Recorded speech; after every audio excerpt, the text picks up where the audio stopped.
Turn the lights down for this one, because this isn't a fairy tale. It's an urban legend that survived for a reason.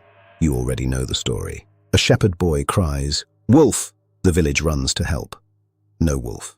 He does it again and again, until one night a real wolf comes, and nobody believes him. That's the version they tell children. Here's the version they whisper when the fire is low, and nobody wants to walk home alone. There was never a wolf. There was a mimic. In that village, the fields were wide and the grass grew high, tall enough to hide a man, tall enough to hide a thing that didn't want to be seen. And sometimes, late in the afternoon, when the shadows stretched long, people would hear it. A scream, not an animal, not a fox, not the wind, a child. A perfect, panicked human scream, coming from the tall grass. The first time the boy heard it, he froze, because it didn't sound far away. It sounded close. Close enough that if he didn't move, someone would die. So he ran. He ran down the slope, lungs burning, heart hammering, and he shouted for help. "Wolf! Wolf!" Not because he saw teeth, because he didn't have another word that would make grown men move fast. The village erupted into motion. Doors slammed, boots hit dirt, tools became weapons. They found the boy shaking, pointing at the grass, and they searched. They pushed through the stalks. They stabbed the ground with pitchforks. They circled the field. Nothing, no wolf, no tracks, no blood, no child. Just the grass, swaying gently, like it was breathing. They turned on the boy. They called him a liar, a prankster, bored, lonely, desperate for attention. They marched him back to the edge of the village and told him to stop wasting their time. That night, the boy didn't sleep, because he could still hear the scream in his head, and he knew what he heard. A few days later, it happened again. Same time, same field, same sound. A child screaming in terror from the tall grass. The boy didn't want to cry wolf. But the scream wasn't a joke. So he ran again. Wolf, wolf. The village came slower this time, annoyed, suspicious, already rolling their eyes.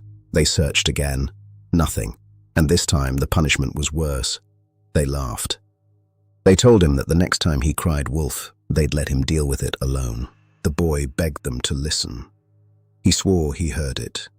He swore on his own life. They told him he was a liar. The third time, the boy hesitated. The scream came from the grass again, sharp, desperate, choking, like a child was being dragged under the earth. He stood there with his hands clenched, shaking, trying to decide what was worse, being mocked or doing nothing. He ran. Wolf! Wolf! This time nobody even picked up a weapon.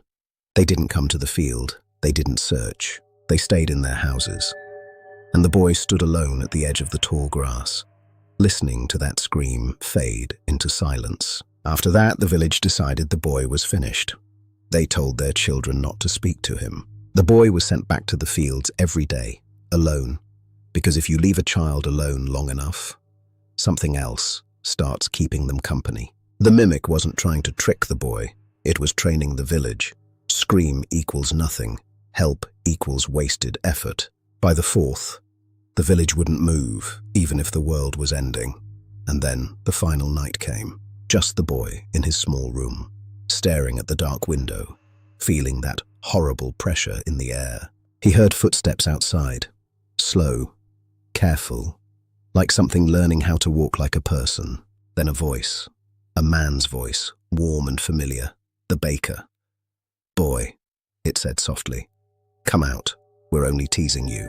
The boy's stomach dropped, because the baker didn't live near him, and the voice was coming from right outside his window. Then another voice joined it, a woman, the midwife, laughing gently. "Oh, come on," she said. "Open the door." The boy backed away, because he could hear something else underneath the voices, a wet clicking sound, like a tongue learning the shape of words. Now it was the men from the village, all of them, talking over each other, mocking. "Wolf! Wolf!" they chanted.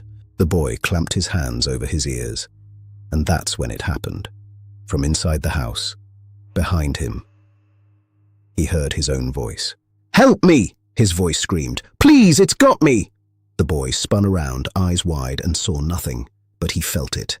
Outside the window, the imitations rose again, and the boy realized the trap. If he stayed inside, it could imitate him until the village believed he was still alive. If he went outside, it just needed to get him into the tall grass, because that's where it lived, and that's where sound goes to die. The boy screamed the truth. He screamed until his throat tore. He screamed until he couldn't make noise anymore. And in the village, people listened. They heard him. They smiled. They laughed at the boy's prank, because they'd been trained. The next morning the field was quiet. No blood, no tracks, just tall grass, gently swaying, like it was breathing. And one last sound, a child's voice, perfect, calm, calling for help. Now here's the question. If you heard a child screaming from the dark, and everyone told you it was a joke, would you still go? Or would you do what the village did? Stay inside, and let the mimic learn your voice next.